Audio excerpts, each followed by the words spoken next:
Galera, a gente tem que ter cuidado com as informações que a gente recebe e que a gente repassa. É como eu sempre digo, é sempre bom conferir a fonte ou comparar mesmo com outras fontes, com outras notícias, para saber a veracidade dessa notícia, né?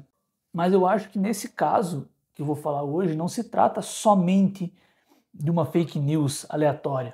Na minha visão, tem alguns interesses por trás disso e é sobre isso que eu quero falar um pouquinho aqui hoje.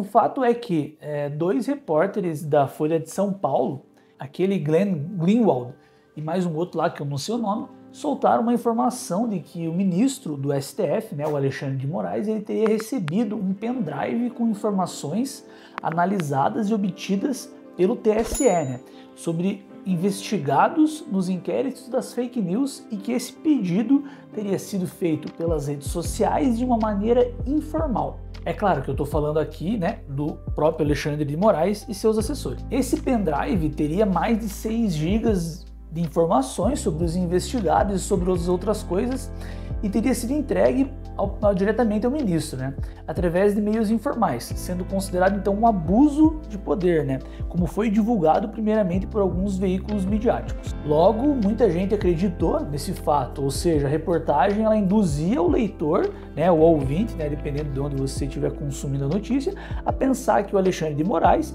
estaria abusando do seu poder para pedir informações para que o TSE enviasse para ele informações sigilosas ou informações de terceiros, de outros, de pessoas comuns e sei lá mais o que. Mas então, galera, o que acontece, cara? O atual ministro do STF, né, o Alexandre de Moraes, ele era o presidente do TSE, né, do Tribunal Superior Eleitoral, antes da ministra atual, né, da Carmen Lúcia, assumir, né, e tomar posse desse cargo. E as mensagens que supostamente teria acontecido, esse pedido dessas informações teria acontecido entre 2022 e 2023, na época em que o próprio Alexandre de Moraes ele era presidente do TSE.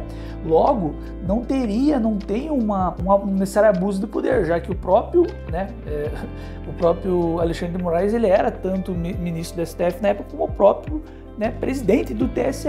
E se não bastasse isso, né, o fato dele ser o presidente, dele ter esse, pelo menos até onde eu li, até as informações que eu vi, né, as notícias que eu li, os juristas que eu li sobre, não é de fato nenhum abuso de poder e se trata de algo puramente fictício, né? E se não bastasse isso, as informações elas são totalmente públicas. Essas informações que o Alexandre de Moraes requisitou na época, como eu já disse, mas reforçando, elas faziam parte do inquérito das fake news, que se trata de um processo, né, de um inquérito onde o próprio Alexandre de Moraes está conduzindo. Então, esse pedido ele tem a ver com a própria investigação que ele é um dos condutores principais.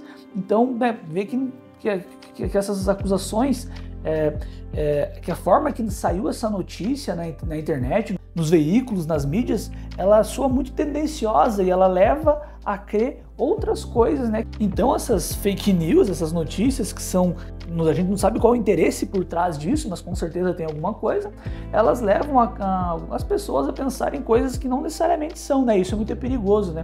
Essas fake news a gente sabe onde pode parar. Eu vou acabar lendo aqui a reportagem da BBC News que diz exatamente o que aconteceu, né? O jornal Folha de São Paulo publicou na terça-feira, no dia 13/8, reportagem revelando mensagens do WhatsApp de assessores do ministro Alexandre de Moraes, do Supremo Tribunal Federal, STF, pedindo informalmente que o Tribunal Superior Eleitoral, o TSE, produzisse relatórios sobre investigados nos inquéritos das fake news das milícias digitais, como eu disse, né? As mensagens teriam sido trocadas entre agosto de 22 e maio de 23, ou seja, durante e depois da campanha eleitoral que levou à vitória do presidente Luiz Inácio Lula da Silva e a derrota do ex-presidente Jair Bolsonaro. O jornal diz ter em mão 6 GB de mensagens e arquivos trocados por meio do WhatsApp e garante que não obteve o material por meio de hackers ou de interceptação ilegal. O gabinete de Moraes publicou uma nota defendendo que a solicitação de informação a outros órgãos, inclusive o TSE, é normal e que esse tribunal tem poder de polícia, né? Enfim, essa reportagem da BBC, né, um trechinho dela que eu acho que resume bem o que se passa, né? Deixa um pouco mais claras as coisas, né? Mais transparente o que de fato aconteceu, o que de fato não aconteceu, o que de fato parece ser uma informação, uma manipulação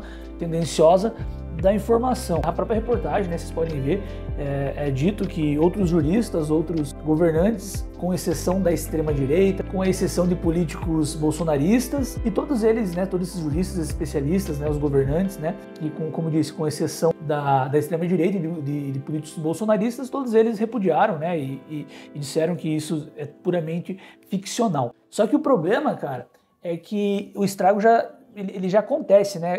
Como eu já escutei algumas vezes, né? Para você, se não me engano, até o ministro Alexandre de Moraes já falou isso alguma vez, não tenho certeza, mas para você destruir uma fake news é 50 vezes mais difícil do que você criar uma fake news. Então os efeitos né, as causas, as consequências disso aí podem ser complicadas. Eu não estou super valorizando esse caso, né?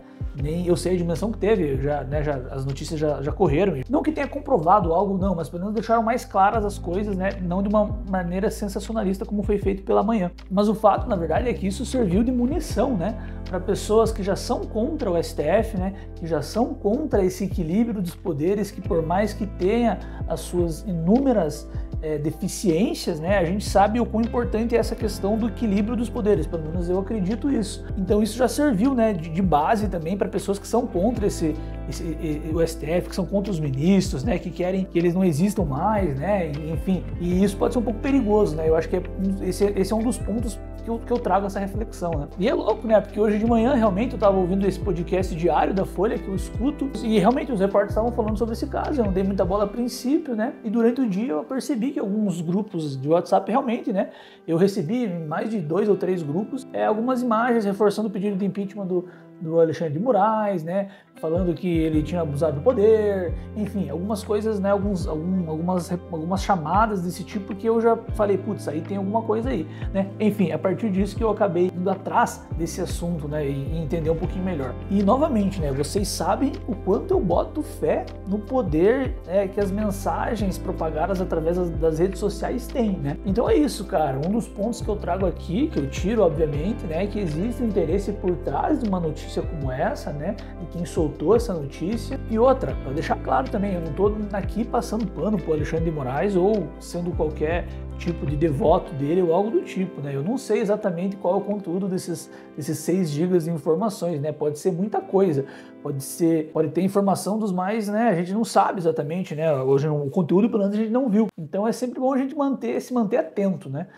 As falas, os posicionamentos, a ação dessas figuras importantes do nosso ciclo social, do nosso meio social, do nosso meio político, como são os ministros do STF, né? Mas o que não dá, cara, é pra gente ficar caindo nesses papinhos que geralmente são propagados, né, pela extrema-direita brasileira, nessas fake news, nessas coisas infundadas, né? Isso aí, na verdade, é só para distrair a nossa atenção enquanto outros projetos mais interessantes a uma outra parcela da população estão passando e a gente nem tá percebendo isso.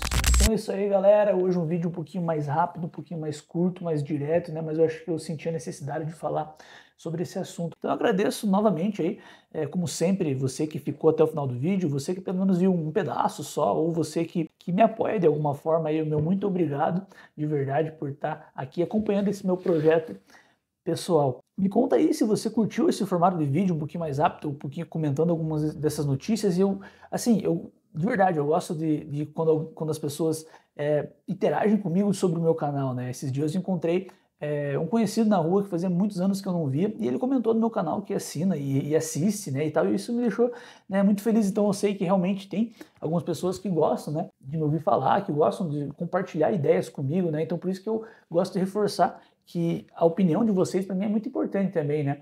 Então comenta alguma coisa aí, vamos interagir, comenta se você está curtindo esses vídeos ou se você não tá, ou não só sobre o vídeo, né? Comenta se você discorda da minha opinião, se eu tô aqui falando um monte de merda, né? Se não é bem assim, na verdade, se vocês têm outra informação, se você acha que o negócio é dessa forma, ou se, sei lá, alguma coisa que vá somar, ou qualquer crítica mesmo.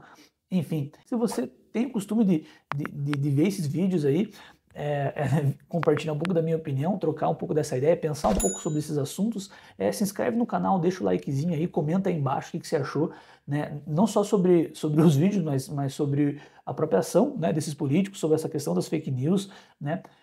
Enfim, é isso aí, galera, vamos continuar trocando ideia. Aquele abraço, valeu!